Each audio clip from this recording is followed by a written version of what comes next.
Salut la compagnie, c'est Jules Melon et aujourd'hui dans la pensée des critiques, il va être question du premier volet de la saga américaine de Kevin Costner, Horizon, ou Horizon si vous préférez, donc une saga américaine partie 1, ça c'est le titre du métrage qui nous intéresse aujourd'hui, en sachant que normalement 3 autres sont prévus. Le deuxième, oui, c'est sûr, on l'aura en salle le 11 ou 13 septembre, je sais plus, en septembre. Par contre, le 3 et le 4, ça va peut-être dépendre du succès donc, de ces 2 premiers volets, même si je crois qu'il a commencé à tourner le 3e. Monsieur Kevin Costner, qui avait déjà réalisé un western avant, au moins 2, pardon, western, ah oui, Danse avec les loups et Open Range.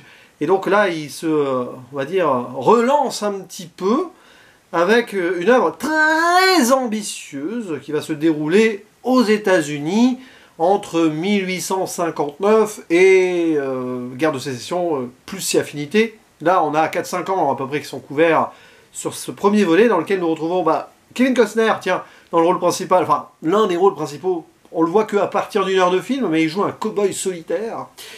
Et à ses côtés, alors toute une pléiade de personnalités qui vont se croiser ou pas, parce qu'il y a plusieurs histoires en une, ici. Sienna Miller, Sam Worthington, Giovanni Ribisi, Michael Rooker, Danny Huston ou Jenna Malone, sans oublier Abby Lee, Luke Wilson aussi, qui apparaît vers la fin, Jeff Fahey, pas facile à dire, que j'ai vu récemment dans un film de Eastwood, justement.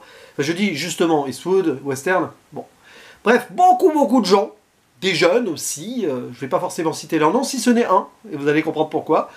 Par exemple, nous avons Hayes Costner, et oui, le fils, le plus jeune, de Kevin Costner est là, et il joue un fils. Intéressant ça. Donc, l'histoire, c'est la conquête de l'Ouest, pour faire simple. On va suivre plusieurs personnes dans des colonies ou qui essayent de s'installer, de s'imposer, de trouver une sorte de place dans cette société en construction, avec fuite de violence, soumission à la violence ou pas, et vengeance potentielle. Tout ça donc mélangé sur plusieurs storylines, la principale évidemment étant sur cette Horizon étant le nom de cette colonie terre promise que l'on voit se construire dans la violence dès le début du film. Parce que oui, c'est ça l'histoire de la construction américaine, c'est avec violence et par la violence, on va y revenir. Donc il y a ça, c'est quelque part près, je crois que c'est en Arizona, la vallée de San Pedro, c'est connu de nom. Et puis il y aura aussi des passages qui se déroulent dans le Wyoming, avec une dame d'ailleurs qui fuit le Montana pour arriver au Wyoming, et après l'ouest du Kansas aussi avec d'autres pionniers qui essayent d'installer une autre forme de colonie parfaite, une terre vierge. Vierge de quoi? Ça c'est une question très américaine. Et donc des destins croisés ou pas, ou qui vont se croiser dans les 3 prochains films. Et donc ici évidemment, pur western, dans la lignée des grands classiques, certes, mais façon série télé. Ça, je préfère le dire d'emblée. Tourné au format série télé, c'est pas du grand scope à l'américaine, là. Et on sent que Kevin Costner, il a voulu faire ce film sur la lancée, enfin, il a pu enfin mettre ce projet à terme, enfin, le lancer en tout cas, on verra s'il sera mené à terme, grâce à la succès de la série Yellowstone, dans laquelle il joue, puis tous les dérivés. Et ça fait depuis la fin des années 80 qu'il a cette idée, Kevin Costner. C'est assez fort quand même qu'il ait pu enfin réaliser ce rêve ultime, avec tout l'argent sur son compte en banque qui y passe ou presque, parce qu'il en a hypothéqué sa baraque quand même. Donc on espère pour lui quand même que ça va fonctionner. Premier film donc, qui sert de grande introduction, et c'est bien ça le problème. Disons que je ressors de là très mitigé pour plein de raisons. Cet aspect-là, sériel, qui me pose un gros souci parce que c'est vraiment assumé en tant que tel. Et nous, ce qu'on va voir, c'est un film de cinéma. Même le format, alors attention, ça reste quand même très potable visuellement, mais d'emblée, tu sens que tu as un petit truc plaqué télé sur grand écran. Ce qui est un choix aussi organique, je pense, pour plus se centrer sur les personnages et leur évolution. Moins donc sur les espaces en tant que tels, mais il y a quand même des bons moments à ce niveau-là. Il a son chef-op qui avait commencé avec lui sur Open Range, donc il s'y connaît, mais ça a ses limites. Surtout donc sur quelque chose qui est censé être épique, à mort, sur 3 heures, sur 4 fois 3 heures potentiellement. Ouais, c'est parce qu'il a voulu mettre cette histoire de base qu'il avait en tête au cinéma. Mais il a utilisé, on va dire, l'aspect budgétaire et cette idée d'en faire une saga façon série télé, puisqu'il a baigné dans l'univers de la série télé récemment, Kevin Costner. C'est presque un choix hybride étonnant, qui est osé, avec une certaine extravagance, de personnages et d'histoire dans tous les sens. Mais je trouve que le parti pris a du mal à se faire. Tant et si bien qu'on a quelques scènes quand même qui sont un peu pauvres, visuellement aussi, notamment de nuit. Ça, il faut pas le renier malheureusement. Tant et si bien que, oui, une scène de poursuite au début, là, dans la première heure, qui est quand même la plus cohérente et la plus centrée sur une seule histoire, grosso modo, il y a des moments où ça pêche un peu. Quelques intérieurs, encore là, ça va. Par contre, bon, quand on est en pleine clarté et tout, on les sent quand même, les paysages et les décors naturels. Mais l'introduction, vraiment, en tant que telle, est très très bien à ce niveau-là. Elle donne le ton, mais après, derrière, il y a trop de choses. Et c'est vraiment ça, le souci numéro 1 du film. C'est que, certes, tu as une intrigue principale d'emblée, là, sur la colonie Horizon qui s'installe. On voit hein, le contremaître et son fils, au début, qui plantent des bâtons. Et le peuple apache qui observe cela de loin, des enfants pensent que c'est un jeu, mais ce n'est pas un jeu. Non, la construction de l'Amérique n'est pas un jeu du tout. Ça va créer beaucoup de problèmes. Et derrière, bah, cette colonie va tenter de s'implanter, mais elle va avoir des soucis, puisque les peuplades locales ne veulent pas que les yeux blancs, comme ils les appellent, prennent leur territoire qui sont à eux. Et vous avez un lieutenant d'ailleurs de l'armée, joué par Samuel Worthington, qui le dit, qui le sous-entend, vous êtes installé au mauvais endroit, il y a des règles à suivre ou pas de règles justement. Tellement il n'y a pas de règles qu'il ne faut pas faire n'importe quoi sur ces terres. Et après ça développe l'idée de l'Amérique, j'y reviendrai après.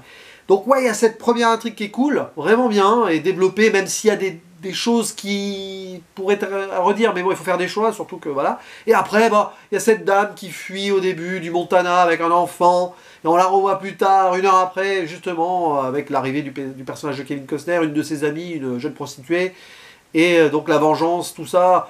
Mais ça n'a rien à voir. Ces deux histoires-là, ces deux premières histoires développées n'ont rien à voir. Et après, on revient un peu, puis machin, et puis il y a l'autre colonie de pionniers qui va vers l'ouest du Kansas. Tu sens que ce sont des gens qui ont réussi à survivre de la première colonie Horizon, qui essayent d'en implanter une autre. Voilà, toujours aller vers l'horizon, c'est l'idée, hein, l'expansion vers l'ouest.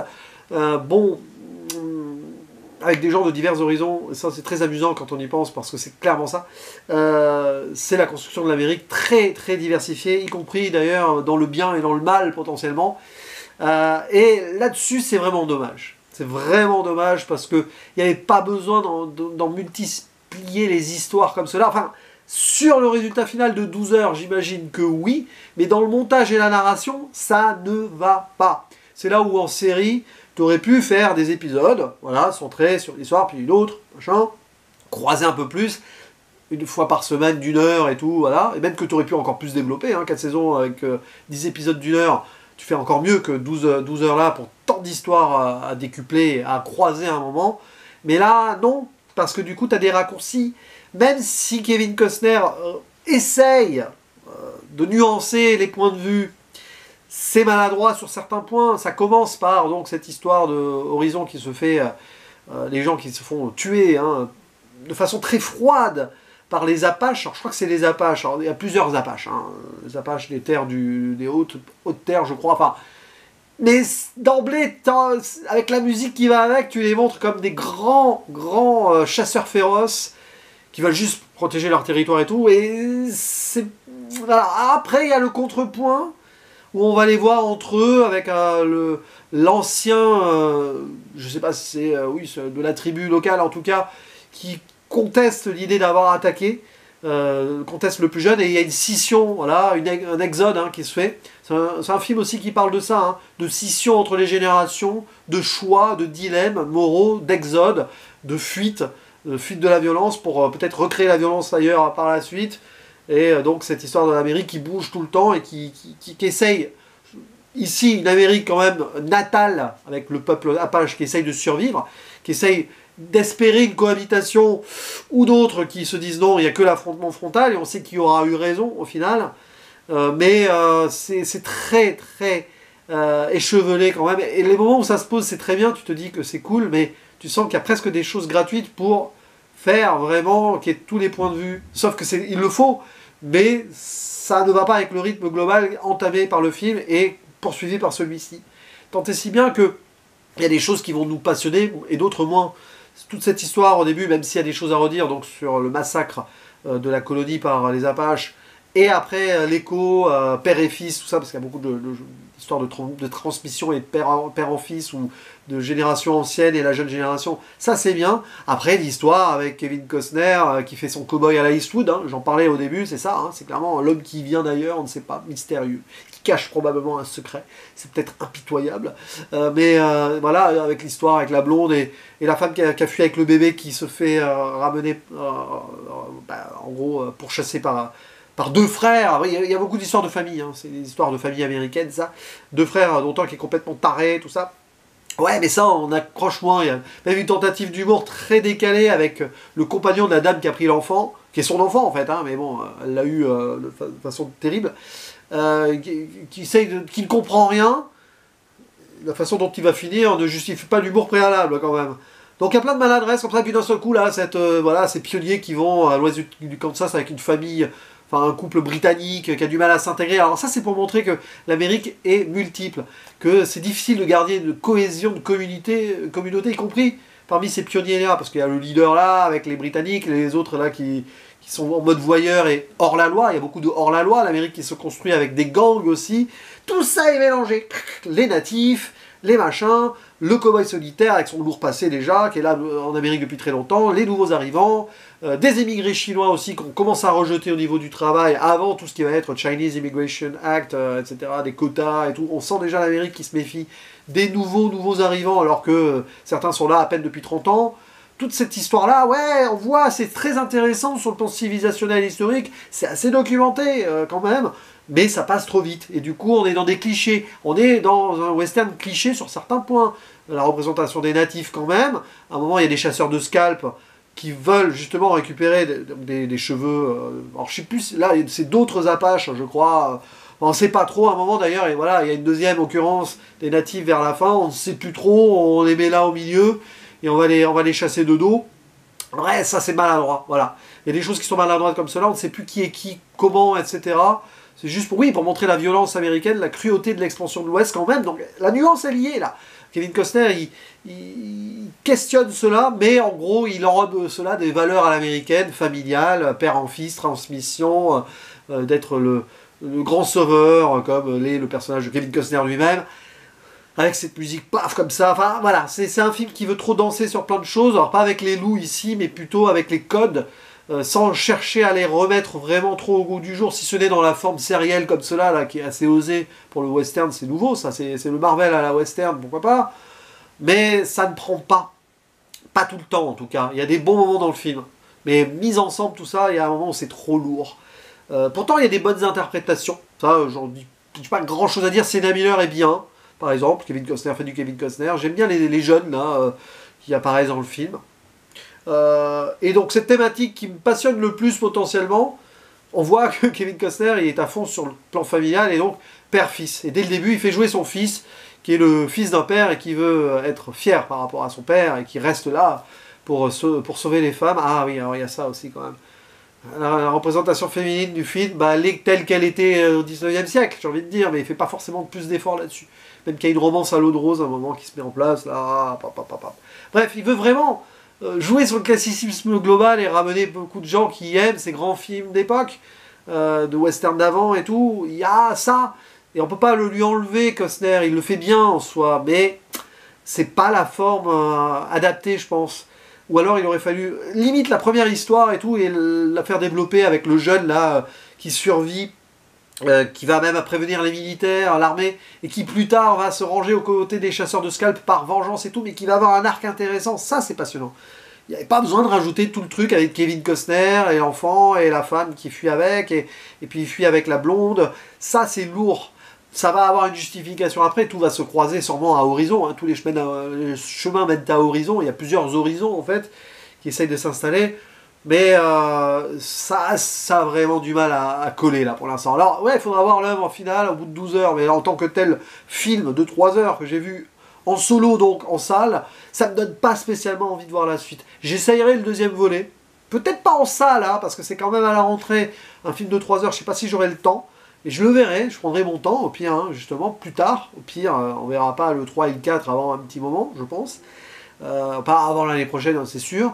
Et puis oui, alors en parlant du 2, vous avez un bande-annonce à la fin. Le film termine sur une bande-annonce de 3-4 minutes qui va vous spoiler plein de trucs si vous regardez bien, hein, de l'évolution des personnages. Ça, je trouve ça mais très lourd et paresseux. D'autant plus que il aurait dû avoir une scène mid-crédit, pouf, voilà, d'abord un petit peu générique, et vous balancez ça. Non, c'est collé à la fin du film. C'est-à-dire que pendant 10 secondes, j'étais là en mode, ah mais pourquoi il accélère, pourquoi il fait des trucs elliptiques, ah là. Et puis tu comprends, ah là d'accord, donc c'est l'annonce du film d'après, fin générique, ok. Ah d'accord. Ah non, non, tu fais pas ça au cinéma, monsieur Costner. Je sais que tu veux revoir les codes et tout, mais non, là ça passe pas. C'est pas bien. Ça, déjà là, tu sais que, voilà, non, bref.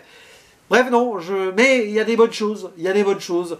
Il y a un regard sur l'Amérique qui est assez dur quand même, hein, sur la violence, comment ça se construit. Il n'épargne pas forcément tout le monde et tout le temps.